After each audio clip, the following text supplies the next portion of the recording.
Bienvenidos a Vistazo en Vivo, el espacio periodístico en el cual analizamos temas de la coyuntura nacional a través de entrevistas con personajes de actualidad. En esta ocasión nos acompaña el coronel de la policía, Renato González, actual director general del Instituto Ecuatoriano de Seguridad Social de la Policía, ISPOL. El coronel González ha sido subdirector de inteligencia y fue jefe de operaciones de la policía en Manta. Bienvenido, coronel, a este espacio. Muchas gracias y por intermedio un saludo a todos los televidentes. Gracias. Vamos a hablar en esta ocasión del atraco a los fondos de la seguridad social de la policía y de las acciones para la recuperación de estos dineros. Coronel, hemos hablado en ocasiones anteriores, hay tres momentos claramente identificados en este entramado. Es tan complejo y sabemos que nos estamos dirigiendo a un público que no tiene tanto conocimiento de temas financieros, económicos. Queremos pedirle que en síntesis nos cuente cuáles son estos tres momentos en este entramado del ISPO. Lo que hemos podido determinar hasta la actualidad es que desde el 2013 al 2019 se realizan una serie de operaciones irregularidades representadas en 7 segmentos. El uno es una operación suave de 327 millones de dólares, el otro son bonos con pacto de recompra por 216 millones de dólares, un tercer tramo constituyen los bonos puros por 161 millones de dólares. A eso debemos sumarle lo que se denominan los fideicomisos por aproximadamente 69 millones de dólares, la compra de facturas comerciales negociables por 47 millones de dólares y por una cifra similar lo que se denomina obligaciones, que es la emisión de deuda de las empresas, y también tenemos lo que le denominamos al interior del ISPOL los negocios de terrenos inmobiliarios no productivos, pero que las contrapartes lo denominan proyectos urbanísticos. Todo eso suma un aproximado de 950 millones de dólares. Este primer momento empieza a ser develado gracias a una nota periodística precisamente de Vistazo, que en julio del 2019 alerta de estas irregularidades en los fideicomisos, imaginémonos eso. Luego constituye un acto trascendental el empezar a cambiar las autoridades del ISPOL y por ello hablamos de un segundo momento que es el primer semestre del 2020, cuando se realizan una serie de hallazgos, de descubrimientos, de indicios, pero que no constituían un contexto general. Finalmente, cuando ya se tiene una primera aproximación, es agosto del 2020 cuando se presentan por parte del ISPOL 5 denuncias penales. Ahora hablamos inclusive de un cuarto momento que es el de la recuperación. Justamente estamos en este momento ya viviendo este cuarto momento, pero antes de ir allá, específicamente usted mencionaba, se perpetra un atraco a los recursos del ISPOL y estamos hablando en suma de más de 900 millones de dólares. Hay indicios que nos hacen pensar, y esto le consulto porque sé que hay nuevas revelaciones, nuevas informaciones que apuntan a que fue desde el 2011 que empezó realmente el entramado. ¿Es así? Así es, cada vez nosotros vamos obteniendo mayor claridad de lo que ha sucedido. En el mes de abril de este año se presentó una sexta denuncia por parte del ISPOL referente a una operación swap por 85 millones de dólares. En palabras muy claras, ¿qué es lo que sucedió? Entre el 2010 y el 2011, el ISPOL adquiere bonos 2015 de las empresas Val Pacífico e IPCOR. Mire que son los mismos protagonistas posteriores. En el 2014, Val Pacífico, en ese momento ya con Enrique Ramos en su dirección, le propone al ISPOL adquirir los bonos 2015 que estaban a meses de vencerse y que tenían en ese momento una proyección del 102% en su pago, y le cambia por bonos 2024. ¿A qué me refiero? Si el 2014 el ISPOL vendía los bonos 2015, pero recibía efectivo, excelente negocio. El inconveniente es que recibió bonos 2024 con una aparente ganancia de 230 mil dólares, pero basta recordar la reestructuración de la deuda externa del 2020, se dio un perjuicio que bordea el 15%. O sea, fue un nuevo atraco que lo hemos presentado como denuncia penal. Justamente para las personas que se integran en este momento a través de nuestras redes sociales, para que entendamos, coronel, y usted por favor especifíqueme si me estoy equivocando, pero estamos hablando de un paquete global de unos 1.500, 1.600 millones de dólares. De esos un porcentaje, hablemos, unos 600 son los que se prestan a los asegurados, a los afiliados, a través de préstamos quirografarios, a través de hipotecarios. Estas inversiones son las que se llaman privativas. Así es, efectivamente. Lo que estamos analizando es lo que se actuó, lo que se hizo discrecionalmente. Un manejo que involucró una conjunción de voluntades que estaban de acuerdo para delinquir. ¿Es así en última instancia? No podía haberlo definido de mejor manera. El capital del ISPOL, al momento en que empiezan los hallazgos, constituía aproximadamente 1.550 millones de dólares. De esos 600 estaban entregados en préstamos a nuestros afiliados, que son las únicas inversiones garantizadas, rentables, las más seguras inclusive, porque se pagan mes a mes en los sueldos y en el pago de pensiones. Pero los 950 millones, muchos de estos valores están en la incertidumbre. Hemos ya logrado recuperar cifras que para algunos serán pequeñas, para nosotros son importantes, porque los primeros pasos son los más difíciles, que bordean casi los 11 millones de dólares. Pero lo triste, lo lamentable es que estos 950 millones están en incertidumbre, no solo por la participación de actores internos del ISPOL en puestos directivos claramente identificados y que ahora son procesados en las diferentes instrucciones de Quito y Guayaquil, sino también por otros actores externos al ISPOL, que todavía están pendientes de responsabilizarse ante la justicia ecuatoriana e internacional. Es decir, hablamos de una estructura y usted le ha dado un nombre que es una composición de palabras, pero usted ha hablado de una estructura criminal, delictual, transnacional, económica y política.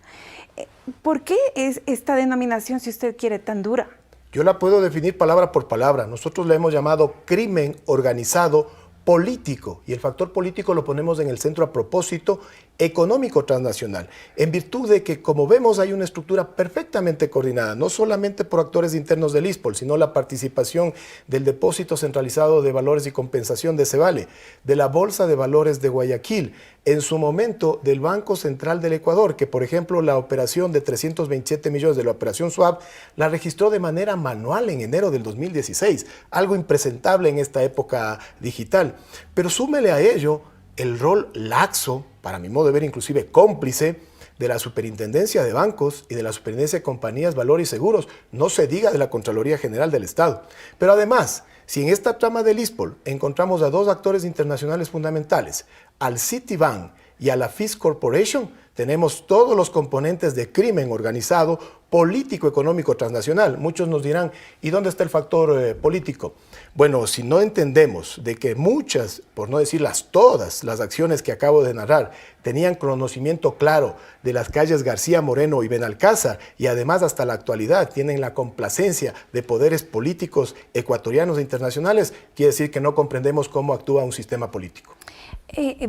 Tratemos de esclarecer, porque usted da la dirección del ministerio o la dirección física de la sede del Ministerio de Gobierno. Claro, para conocimiento general estoy hablando del Ministerio del Interior, como se denominaba en ese momento, y de la Presidencia de la República. Cuando usted tiene un atraco de esta magnitud al tercer fondo previsional del país, como el ISPOL, que se mueve en 327 millones entre el 30 de diciembre y el 8 de enero del 30 de diciembre del 2015 y el 8 de enero del 2016, ¿no se entera el gobierno nacional lo que está sucediendo? ¿No se entera el Ministerio de Finanzas que acaban de cambiar a quién tienen como titular de esos bonos de deuda interna? Discúlpeme que sea muy desconfiado y muy directo. Justamente está siguiéndonos un grupo de personas que no necesariamente tiene conocimiento de estos temas bursátiles, pero haciendo un ejercicio de explicación lo más claro posible, queremos darles esta explicación, pero usted lo puede profundizar mejor. En última instancia, lo que ha habido es negociación de papeles, papeles y papeles, ¿y dónde está la plata? Lo que sucedió es que en el ISPOL, en estados financieros, justamente en papeles, todo estaba absolutamente bien. Pero además el plan era a largo plazo. El 2016 se aprueba sin estudios actuariales, algo que es gravísimo, porque el estudio actuarial le da la proyección de sostenibilidad de un instituto de seguridad social. Se aprueba la mal llamada Ley de Fortalecimiento del Régimen Especial de Seguridad Social de la Policía Nacional. ¿Qué buscaban? Primero le cambiaron el nivel de aportación que tradicionalmente hemos tenido los policías, el 23.10% de aporte personal. Pero también le bajaron el aporte patronal del Estado del 26% al 9.15%. El personal bajó del 23.10 al 11.45%. ¿Qué se buscaba? Tener un sistema de aportación similar al Instituto Ecuatoriano de Seguridad Social. En el futuro cercano, yo le doy una hipótesis, en el año 2025, 2026, iba a existir el discurso de que ¿por qué tenemos tres institutos, el IES, el ISFA y el ISPOL, con igual nivel de aportación, que deberían dar los mismos niveles de prestaciones y aumentando burocracia? ¿Qué iban a lograr? Fusionarnos en el IES. El ISPOL llegaba con sus estados financieros maravillosos y quedaba licuado absolutamente este atraco, y hoy no estaríamos en este momento de investigaciones. Si pudiéramos identificar en última instancia cuál es la cabeza, cuál es la figura que tenía este plan, si usted quiere, maquiavélico, diseñado a largo plazo. El problema es que no hay una sola cabeza. Muchos identifican al señor Jorge Cherres. Nosotros tenemos que claridad que detrás del señor Jorge Cherres todavía existe un montón de titiriteros que aún no han sido visualizados por la justicia. Pero llegará el momento. En esta época digital todo es rastreable y además todo se puede determinar. Vaya viendo que en la actualidad estamos reabriendo investigaciones de hace 12, 13 años. Sucederá. Tarde o temprano llegaremos. ¿Por qué les explico que no hay una sola cabeza? Porque hay múltiples intereses. Hay desde aquellas personas que recibieron sus coimas, sus cohechos y que ya son confesos en Estados Unidos, como Robert Luzuriaga y como Luis Álvarez Villamar, pero también hay los funcionarios del ISPOL que daban estas facilidades, entre comillas, para estas negociaciones. Pero ¿dónde está la responsabilidad de esos grandes patriarcas de la Bolsa de Valores de Guayaquil y también de los organismos de control que lo hemos manifestado? Tenían contubernio con muchos de los actores principales, como Héctor San Andrés, la relación de amistad que tenía con Suad Mansur, que era la superintendenta de compañías, valor y seguros en el periodo 2011-2018. Súmele a eso lo que vamos encontrando en el sentido de Ecuagran, por ejemplo. Un banco del austroecuatoriano que participa en la compra de letras de cambio.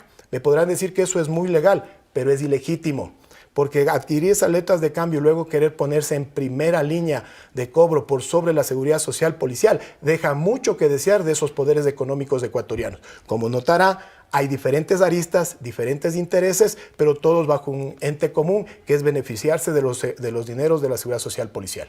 Con frecuencia se escucha, bueno, este tema le compete, le preocupa, es materia de análisis para la gente que está relacionada con el sector de la policía. ¿Por qué? Y quiero que aquí, por favor, coronel, usted nos diga, ¿por qué esto es un tema de interés público, nacional y general? Porque termina afectando al mercado de valores. El caso ISPOL debe ser la punta de lanza para que transparentemos un verdadero sistema nacional de valores. Lo que vivimos en este momento es una ficción. Tenemos en primer lugar 2 bolsas de valores que compiten cuál es la más laxa para que ahí se realicen operaciones. También nos falta tener el Consejo Nacional de Valores, es decir, un organismo que supervigile a todos los actores. Después nos preguntamos por qué no viene la inversión internacional. Por eso. Porque los inversionistas analizan todo, desde la seguridad jurídica que se les puede ofrecer, pero también los niveles de transparencia y de accountability que pueden dar los organismos de control y los gestores del mercado de valores. En virtud de eso, en un inicio se hablaba del caso ISPOL y políticamente lo trataron de restringir a esa esfera. Nosotros siempre defendimos que hay otros afectados. Bueno, el tiempo nos va dando la razón. Ya se habla del BIES, del Fondo de Santía del Magisterio, de aseguradoras privadas y de fondos de inversión nacionales y extranjeros. Por eso es que Colombia y Perú, nuestros vecinos, tienen unos niveles de ingresos de inversión internacional envidiables y el Ecuador está siempre a las postrimerías. Justamente cuando usted ha hablado de personajes y dio un nombre de una persona de apellido Luzuriaga, las investigaciones llegaron a demostrar que esta persona en cierto momento mandó un mensaje que decía: gracias señor, el beneficiario de la inversión, usted ya mencionó el nombre, porque ha arreglado mi vida financiera. Estamos hablando además de un sistema de coimas. Pero la señal aquí es que no hay sistemas de coimas ni de pagos irregulares perfectos. Siempre va a haber una huella. ¿Es así? ¿Podemos tener esta como tranquilidad? Cuando John Robert Luzuriaga le envía el mensaje a Jorge Cherres en diciembre del 2015, precisamente cuando se realiza esta operación SWAT, y le pone en inglés, "Thanks for fixing my financial life and that de my family", le está diciendo, o sea, estamos felices y todo va a pasar, ¿no? Lo que no contaban es que la tecnología ha avanzado tanto que en Estados Unidos les recuperan mensajes de esa data. Existen ahora empresas especializadas en ello, por eso yo digo, tengo la seguridad que gran parte de los valores serán recuperados, no la totalidad, porque hay valores que ya han sido licuados en estos cohechos, en estos pagos, pero de ahí vendrá la segunda fase, que es pedir indemnizaciones a quienes pueden pagar indemnizaciones, y voy a ser muy directo, al Citibank y a la Fish Corporation. Tarde o temprano deberemos llegar a realizar acciones judiciales internacionales y pedir que se nos indemnice al Seguro Social Policial por este rol que han participado estos 2 agentes financieros internacionales. Usted ya nos hizo una breve explicación de las 7 diferentes modalidades en las que se configuró el atraco, pero para que quienes nos están están siguiendo a partir de este momento tengan más elementos de análisis. Cuando hablamos de la transacción que fue objeto de este pago, de este soborno que generó este mensaje, gracias por arreglar mi vida financiera y la de mi familia, se refiere a esta operación de 327 millones. ¿Exactamente en qué condiciones se dio? El ISPOL tenía 327.3 millones de dólares en bonos de deuda interna, que son los bonos más seguros que puede existir en el mercado nacional. El Ecuador nunca ha dejado de pagarlos. Bueno, ¿qué es lo que hizo? Los entregó al poder de Napscunco, que es una filial de Citibank y donde permanecen hasta el momento el remanente en el Banco Central del Ecuador. Y el Citibank Nueva York, tomándolo como un subyacente, es decir, tomándolo como un soporte, esos 327 millones de dólares depositados en el Banco Central del Ecuador, emitió en Estados Unidos los Global Depositary Notes. Documentos siguen siendo, pero ya en el mercado internacional. ¿Qué es lo que debe haber sucedido? Ahí pasó de todo. Pudieron haber dado un descuento para volverlos esos 300 millones líquidos y hacer proyectos de inversión inmobiliaria. Se me ocurre por la Florida, ¿no? Pero ese es en el contexto lo que sucedió. ¿Cuál es lo grave? ¿Qué es lo triste? ¿Qué es lo lamentable? Que el ISPOL, que era el titular de los 327.3 millones, ni siquiera recibió los GDNs, los recibieron las empresas del señor Cherres. Que el custodio, que supuestamente era el de Cevale, bueno, en octubre del 2020 dice, yo no te he custodiado nada. Y además, que cuando ya se da esa transparencia aparente del de Cevale, nos dicen, ¿saben quién es el custodio? Es Institutional Custody Service. Y cuando investigamos quién es Institutional Custody Service, vaya sorpresa, las empresas del señor Jorge Cherres. O sea, el señor Jorge Cherres cobraba el córner, cabeceaba, hacía el gol, pitaba el penal y hasta lo cobraba. Eso era el señor Cherres en nuestras operaciones en un tramo de aproximadamente 700 millones porque él participa en la operación swap de 327 millones, también en los bonos compacto de recompra. ¿Cuáles son las irregularidades en los bonos compacto de recompra? El reporto bursátil existe. Contratos de 180 días con garantías bancarias adicionales, prohibida la reinversión y que tienen que quedar en un custodio. En el ISPOL se inventaron una figura del reporto privado. Para superar los contratos de los 500 días, se hacían reinversiones y en el mejor de los casos nos pagaban el interés, pero nunca volvimos a ver el capital. No existió el custodio imparcial porque nosotros ni siquiera tenemos el control de esos bonos y en definitiva fuimos atracados. Y finalmente, en la compra de bonos puros, que también participaron las empresas del señor Cherres, bueno, al ISPOL le vendían bonos o le entregaban supuestamente en papeles, porque nunca los hemos tenido bajo control, bonos comprados al precio nominal. Y la diferencia del mercado, que bordea entre el 30 al 40%, se beneficiaron otros, menos los legítimos propietarios de los recursos. Lo que estamos entendiendo es que hay un elaborado y sofisticado esquema de atraco a través de diferentes modalidades que en última instancia involucran inversiones bursátiles, esquemas de papeles, manejo de papeles. Todo en los cuadernos o en las actas estaba, digamos, tan bien hecho que solamente ameritaba que se firme, todo está bien. Esto ocurre durante 9 años, desde el 2011 hasta el 2019 prácticamente, son realmente 8 años. Y es en 2020 cuando se empieza a encontrar el entramado. ¿Cuál ha sido la parte más difícil de esclarecer todo esto? El llegar a comprender, porque fueron delitos sumamente bien elaborados, como usted lo manifiesta. Yo manifestaba al inicio de la entrevista que el artículo que sacan ustedes a través de los fideicomisos de la UTE y de una licorería se constituye en el primer indicio público que tiene la Policía Nacional y en ese entonces la ministra del Interior, la doctora María Paula Romo, para detectar que hay anormalidades en el ISPOL.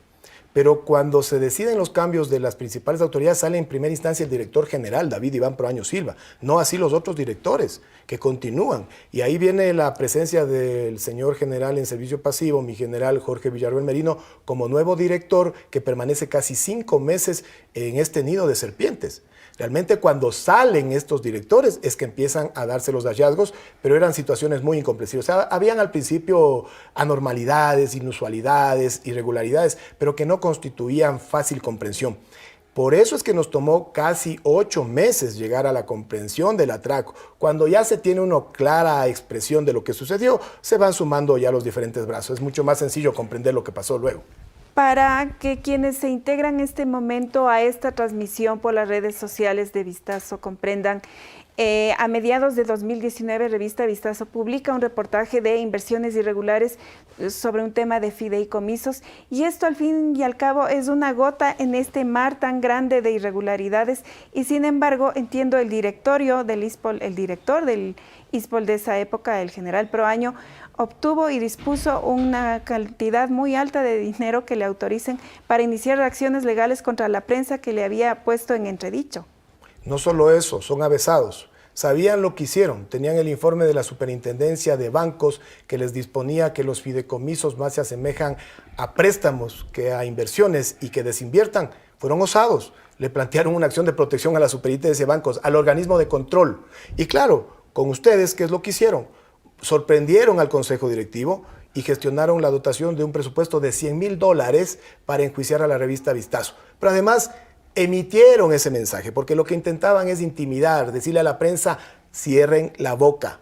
Y sin embargo, también seguían actuando con sus niveles políticos que tenían injerencia para ir amedrentando. Recordemos que hasta el momento el colectivo policial ha sido bien ingrato con la doctora María Paula Romo, que fue la figura política que se decidió a lanzarse con las denuncias públicas. Unas son las denuncias penales que las firmó el director general del ISPOL, pero las denuncias públicas la hizo la entonces ministra de Gobierno y recibió acusaciones y amenazas de todo que terminaron en el juicio político de noviembre. Eventualmente el juicio político es corolario de esas denuncias. Es una primera, se podría denominar inclusive represalia en contra de la denunciadora pública para decirle no te metas contra el crimen organizado, político, económico, transnacional que actuó en el caso ISPOL.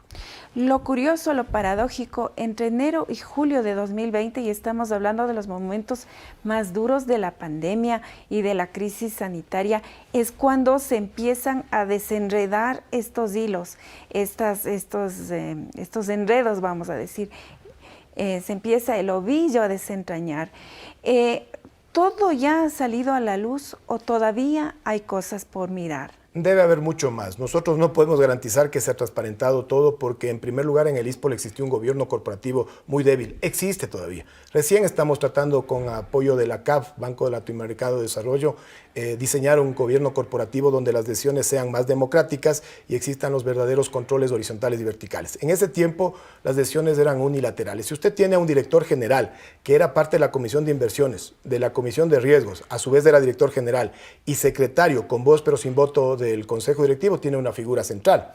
Ese nivel de discrecionalidad, de unilateralidad en las decisiones es lo que nos ha llevado a todo esto. Pero no podemos garantizar que todo se haya descubierto. Como le manifesté, en semanas y en meses anteriores acabamos de encontrar una nueva operación SWAP por 85 millones de dólares. Cuando tengamos mayor tiempo podemos hacer otros descubrimientos y capaz que ampliamos el plazo o el periodo donde se realizaron esta serie de operaciones irregulares.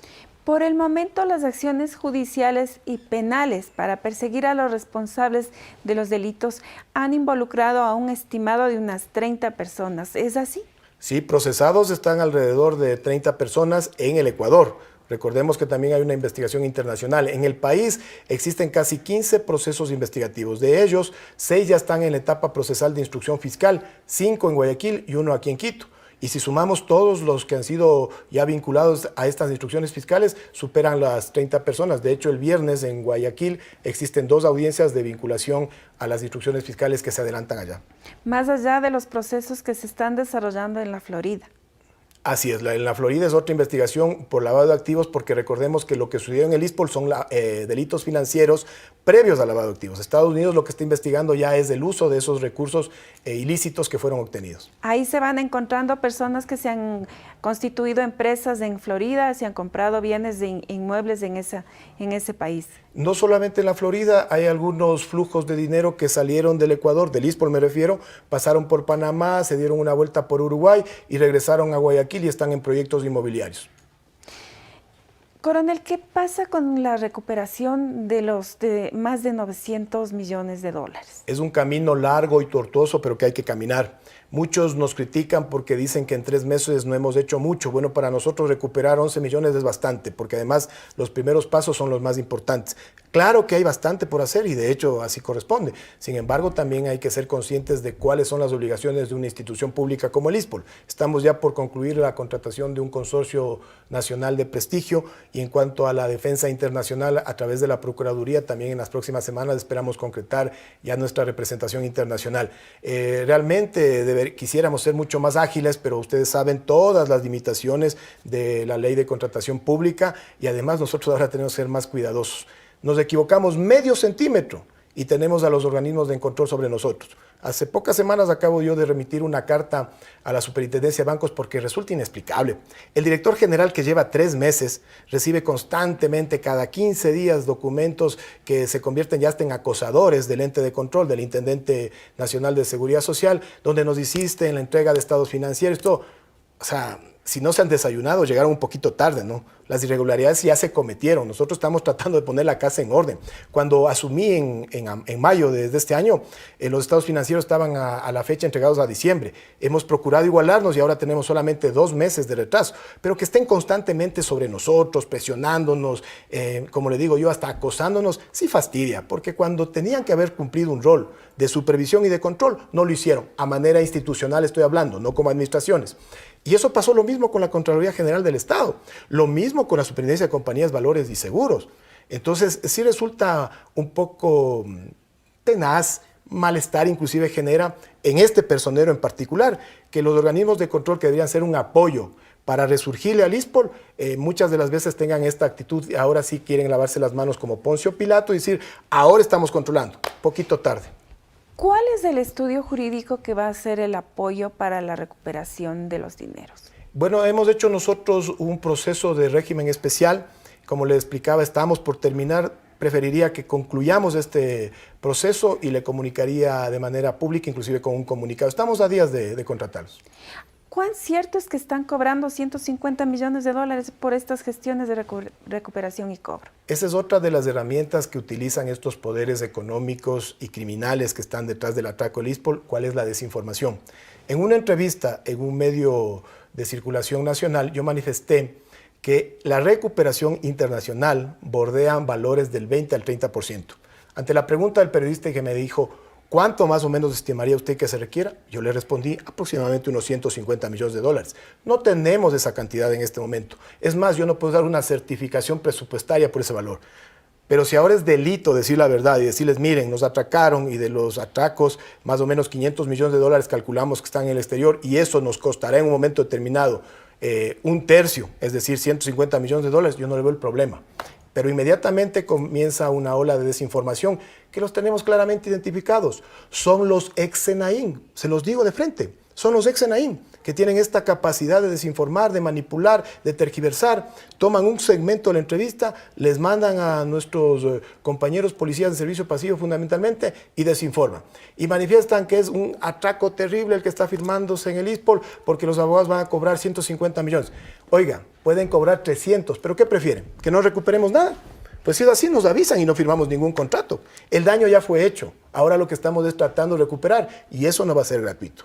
La recuperación implica gravar un porcentaje del monto recuperado y ese sería el valor por la gestión que realice el estudio o el consorcio jurídico. La Procuraduría General del Estado nos envió una comunicación en semanas anteriores donde nos pedían firmar el convenio para la contratación y además que demos una certificación presupuestaria de los valores que se van a pagar.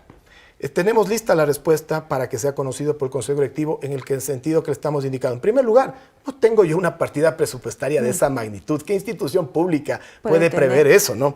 Segundo, no nos corresponde y no nos conviene dar una certificación presupuestaria donde se paguen, por decirle, honorarios por horas, porque sabemos que eso sale más caro, en virtud de que usted termina pagando un valor que no le garantiza ningún resultado. ¿Qué es lo conveniente? Lo que internacionalmente le llaman no cure, no pay, o sea, no tienes resultados, no te pago nada. Pero si tienes resultados, te doy un honorario porcentaje. de éxito sería Exactamente, la figura. honorario de éxito en el mercado nacional. Eso es lo más conveniente. Si me recuperan 100 millones y pactamos un porcentaje de recuperación, cuando estén los 100 millones ingresados a las arcas del ISPOL, te doy el porcentaje que te corresponde. En un supuesto, en un ideal, ¿cuál sería el monto a recuperar, hablando de esta base de más de 900 millones de pérdidas? Ahí lo que tenemos que hablar es de escenarios, como se denomina en la prospectiva, ¿no? Tendríamos un escenario optimista, un escenario normal, medio, y un escenario pesimista. Bueno, vámonos por el escenario pesimista. En el pesimista yo calculo que podríamos recuperar 2 de los 3 tercios. Sin embargo, me dirán, o sea, ya nos hacemos a la idea de perder el tercio que falta. A mi criterio, no. Ahí vienen las indemnizaciones que le corresponde a pagar en su momento al Citibank, a la Fish Corporation y a otro estamento que en su momento podamos determinarlo. Para ello es determinante continuar la labor de impulso de las causas.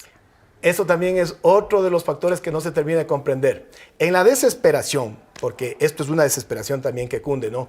Y son diferentes etapas que se van sucediendo. Primero, en octubre del año pasado, le daban más credibilidad al señor Cherres y a sus parlantes móviles que a la denunciante pública, que era una figura de gobierno.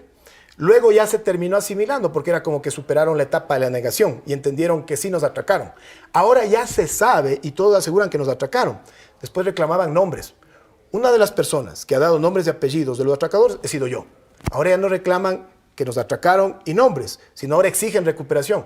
Bueno, en 14 semanas de gestión no se pida mucho, ¿no? Pero hay que dar pasos. Uno de esos pasos es continuar con las investigaciones penales para que se determinen responsabilidades y luego tendrá que venir esta etapa inclusive de indemnizaciones civiles.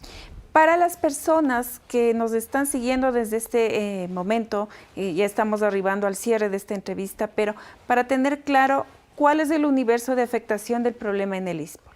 Eso es lo más doloroso, eso es lo más triste. Y como yo digo, que nos hubieran atracado civiles, vea, hasta la entendería. Que nos haya atracado gente que portó este mismo uniforme, que se formó en nuestras filas, que compartió amanecidas, que compartieron marchas, que compartieron aulas de estudios, lo que más nos ha dolido. El ISPOL tiene aproximadamente 80,000 afiliados en servicio activo y pasivo, pero la población de afectación suman aproximadamente 280,000 personas de estratos humildes. Si los policías somos de clase media y media baja, en la policía usted no va a encontrar clase alta.